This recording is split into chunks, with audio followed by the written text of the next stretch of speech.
Problem क्या देखते हो, ये लाना है tan इनवर्स, जबकि ये sin इनवर्स ये cos इनवर्स में है। तो tan इनवर्स में लाने के लिए बेस्ट क्या है, इन दोनों को tan इनवर्स में कन्वर्ट कर दो और फिर फॉर्मूला का इस्तेमाल कर दो। तो sin इनवर्स को tan इनवर्स में लाओगे कैसे, तो लिखोगे sin inverse 5/13 equal to alpha, therefore sin alpha equal to π/13, 5/13। ये साइन में p बाई एच होता है, तो p परपेंडिकुलर 5 हुआ, हाइपोटेन्यूज 13 हुआ। तो बेस का वैल्यू निकालोगे पाइथागोरस से, 13 का स्क्वायर माइनस 5 का स्क्वायर यानी 12 हो जाएगा।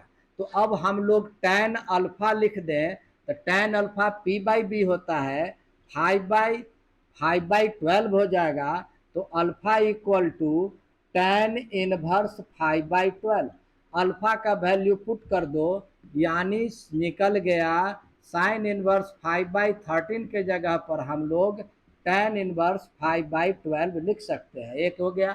कॉस इनवर्स में आओ, अगेन लिखोगे let cos inverse 3/5 equal to beta, therefore cos beta, ये कॉस इनवर्स इधर गया, इक्वल टू 3/5।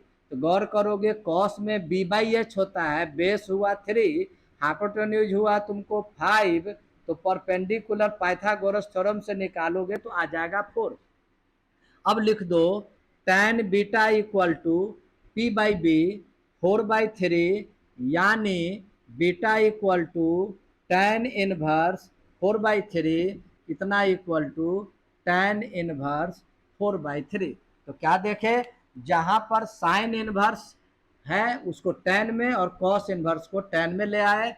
अब उसके बाद ये क्वेश्चन को RHS को लिख दोगे, लिखने के बाद उसके बाद इन दोनों का वैल्यू पुट कर देंगे, और ये tan inverse x plus tan inverse y का जो फॉर्मूला है, tan इनवर्स x के रूप में ये हुआ, प्लस y के रूप में ये हुआ, और 1 minus X by X into Y होता है। अब यहाँ के बाद इसको एलसीएम लेकर के सॉल्व कर दो, ये 36 को कैंसिल कर दो, तो ये हो जाएगा tan इनवर्स, इसको प्लस कर दो 63, और इसको माइनस कर दो, ये हो जाएगा 16, प्रूव्ड हो गया।